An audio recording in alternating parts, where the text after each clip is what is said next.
This Dark Souls 3 series covers how to do all quests and missable content in order so that all choices and rewards will be available. For best results, follow this series from the start of Part 1. There will be spoilers in the form of important information, and as usual, useful timestamps can be found in the video description. At the end of Part 3, we had just arrived at the Cathedral of the Deep.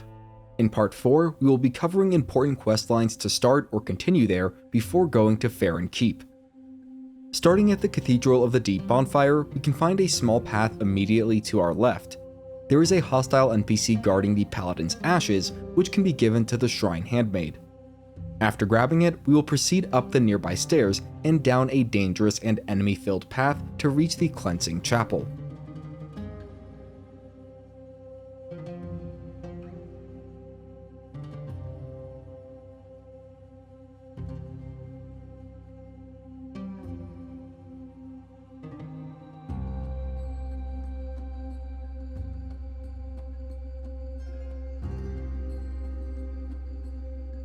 To the left, just before entering the Cleansing Chapel, there is an Estus shard near several undead. We can grab that, then go discover the bonfire in the chapel.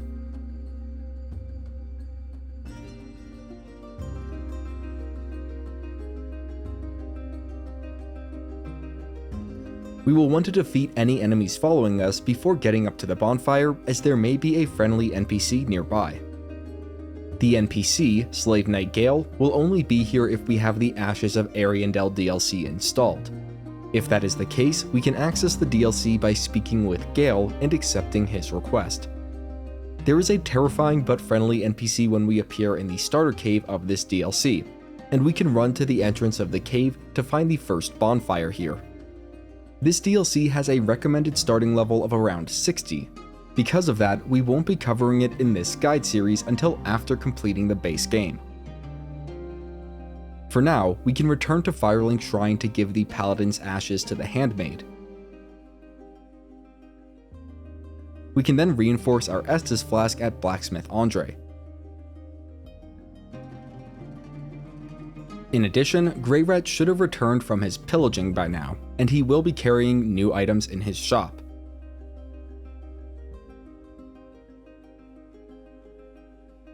Next up, we will return to the Cleansing Chapel and make our way to the actual Cathedral of the Deep. Moving out of the chapel, we will go up the stairs and past where we picked up the Estus shard.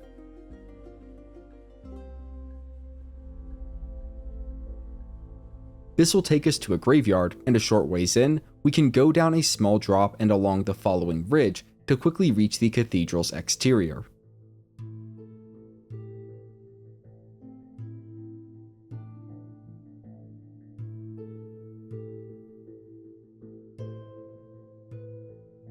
We will first go into another area that is being watched by the giant on the watchtower. The main item of importance here is an undead bone shard on a tombstone hanging over the edge.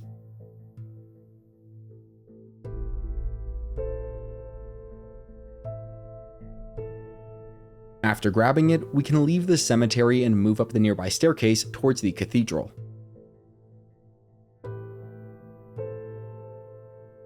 The front entrance does not open from this side, so we will need to run around to the right.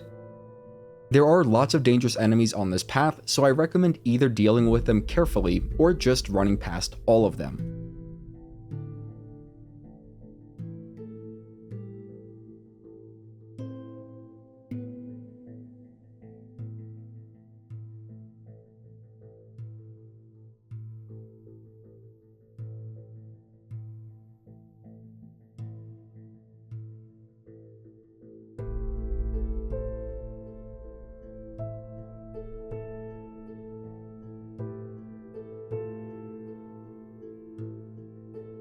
We will eventually reach the back of the cathedral and can open the large set of double doors there. After entering, we will run down the path to the left. There will be a lift to our left just beyond the dining room, which we can take to open up a shortcut back to the Cleansing Chapel bonfire.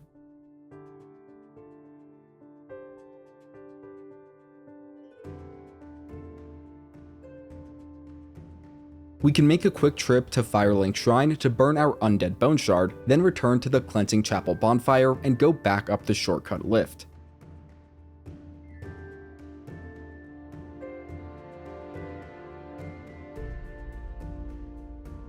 Beyond it, there is a section with a giant trying to smash us.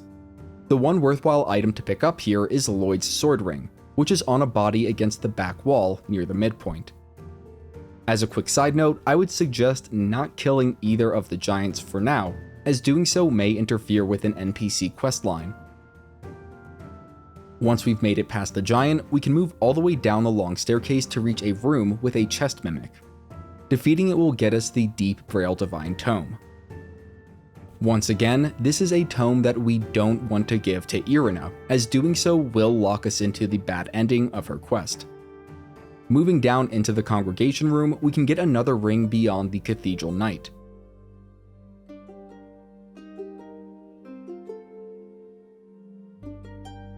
If we go into the room behind the knight and pick up the ember, then turn around, a deep accursed mini-boss will drop from the ceiling. A good charged strong attack with the claymore should be enough to stagger it, and we can then finish it with a critical hit. It drops the Alderic's Sapphire Ring when defeated.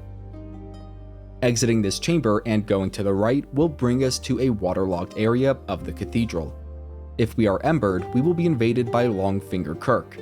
He drops the barbed straight sword and spiked shield when defeated. On the other side of the water, there is a lever that we will want to pull to raise a gate. We can then run down the hall to our right and then the passage to our left to reach another shortcut back to the cleansing chapel. Do not open up the double doors that will be on our right as we make our way back to the chapel, as doing so may cause the start of an NPC questline to not trigger correctly.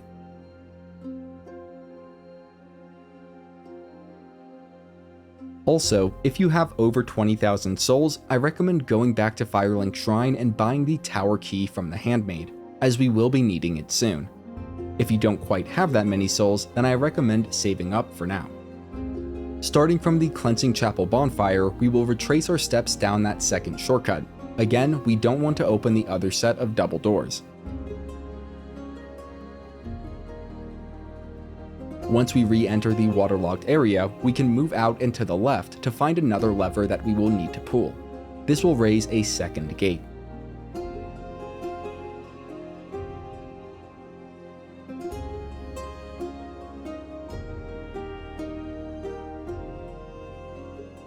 With that handled, we can move to and past the resting giant, and we shouldn't attack it at this point.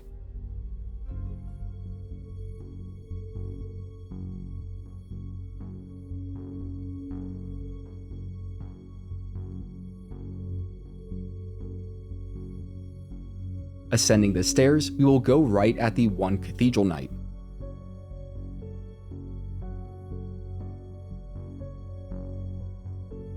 A major boss fight is at the end of the long staircase here. If we are embered, we'll be able to summon both Anri and Horus for this fight. Be sure to equip your symbol of avarice after defeating the boss if you have one, and besides that, you can pause now to avoid spoilers.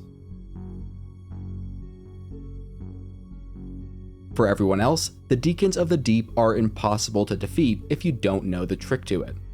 We just need to look for the Deacon with a glowing red aura and defeat them to tick away at the boss health bar. When a chosen Deacon is defeated, the red aura will move to a new one, so it's just a matter of rinse and repeat until phase 2 is reached. At around 60% health, the Archdeacon will spawn in along with some elite Deacons. The Archdeacon will begin casting a dangerous spell if left alone for too long, so just try to get in hits consistently and at regular intervals until his health is zeroed out. Last but not least, be sure to equip the symbol of avarice if you have it to get an extra 4,000 or so souls. In addition to that, we will also get the small doll key item, along with the unique soul of the Deacons of the Deep, which can be redeemed at Ludlith. As a bonus, if we discover and rest at the nearby bonfire, we can then pick up the Archdeacon Armor Set nearby. We should have enough souls at this point to buy that tower key from the Shrine Handmaid.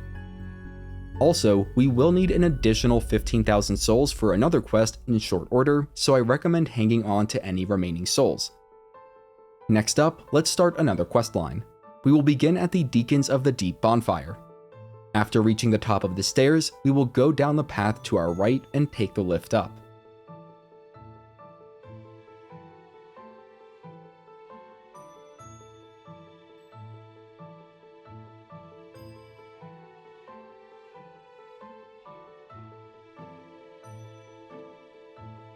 We can open the large set of double doors at the top, then quit out to the main menu and enter back in to reload the game. This step can be a bit finicky and sometimes does not trigger properly. It's okay if that is the case in your game, just follow along as close as you can. After reloading the game, we can enter back into the Cathedral and go down the right path. We should find the final gate has been raised by what appears to be Siegward. You might be better off watching ahead, but you can pause until you cross the gate if you want to avoid spoilers.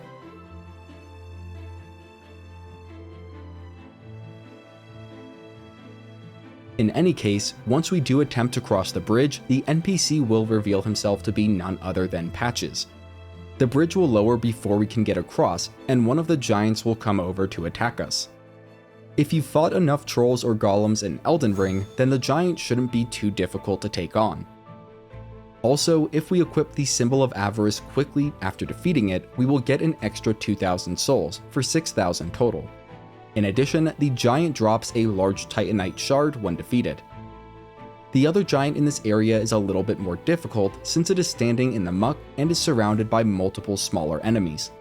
However, the same principle applies to taking it down, and doing so will get us a second large Titanite shard, giving us enough to upgrade a weapon of our choice to +4.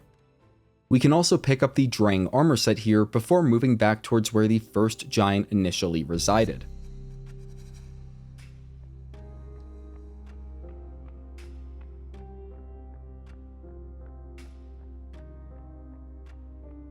This is totally optional and can be done at any time, but we can go towards the far side of this area to open the large set of double doors. Along the way, we can pick up the Maiden armor set, and beyond the two sets of doors, we will find the Saint Bident weapon.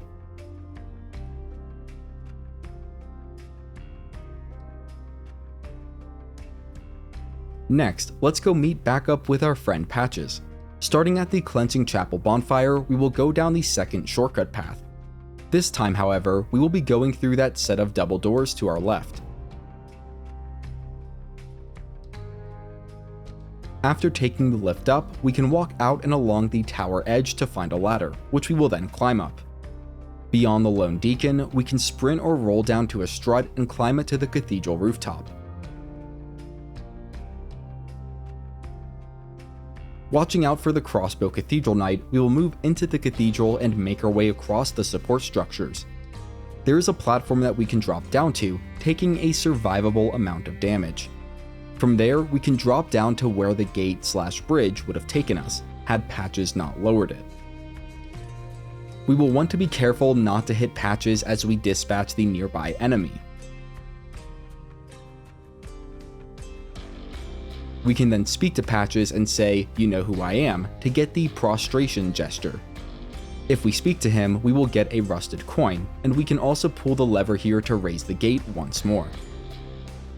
At this point, we should buy as many pieces of the Catarina Armor Set as we can from Patches, as we will need it to continue Siegward's questline. And don't worry if you can't afford it all, or if Patches isn't even here for you. There will be another opportunity to buy the armor set from him. For now though, we will make our way down the nearby path to reach the Rosaria's chamber bonfire. Also, there is a big warning coming up, so I recommend watching ahead. After discovering the bonfire, we can loot the Armor of Thorns set, then interact with Rosaria and ask to join the Covenant. Now here's the warning: if we select the Offer Pale Tongue option and give her one, it will prevent us from completing Cirrus's questline. We can do the questline involving Rosaria after completing Cirrus's questline, so I recommend holding off on offering any Pale Tongues until then. That being said, you can reallocate attributes and/or alter appearance with no consequences. Just remember to save at least one Pale Tongue, as we will need it to complete the quest involving Rosaria. In any case, we will next return to Firelink Shrine and purchase the tower key from the Shrine Handmaid if we have not already done so. We can then run up to the top floor of Firelink Shrine, left of the front exit, and go out to our right.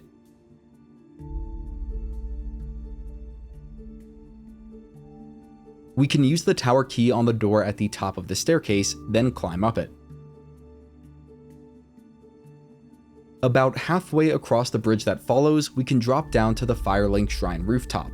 We should kick down the nearby ladder for quicker return trips, then approach the nearby nest.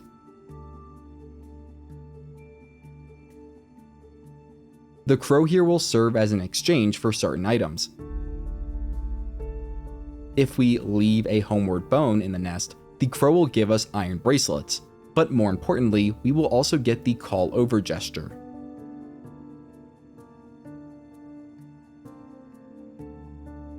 For another notable exchange, if we leave the Siegward that we got from Siegward earlier, we will get the Armor of the Sun in return.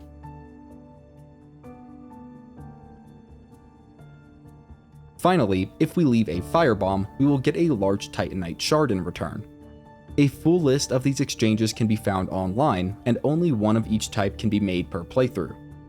In any case, we can drop down to the front area of the Firelink Shrine rooftop and enter through a window to reach the support beams within the shrine.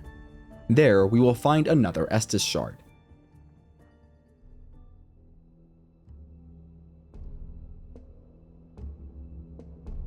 There is also an illusory wall nearby which we can strike to dispel. Doing so will allow us to access another hidden area where the covetous Silver Serpent ring is found. It increases soul gain by 10%.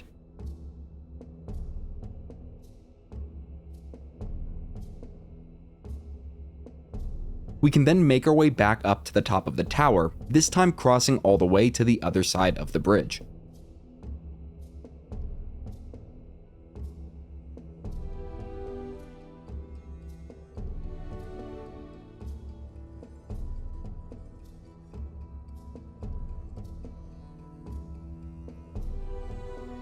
We will then want to take the lift in the tower that follows up to the top floor, and you may hear the sound of a gate closing behind you as you rise up. We will deal with that in a moment, but for now, we can ascend to the top of the tower to find the Firekeeper soul. You can pause here until taking the lift back down to avoid spoilers.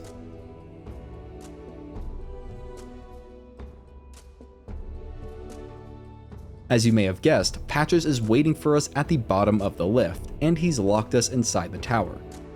We can make our way down to the bottom of the tower through a series of survivable falls, and if you die on your first attempt like me, don't use another ember until you successfully sprint or roll down to the sarcophagus that is to the right of the locked gate.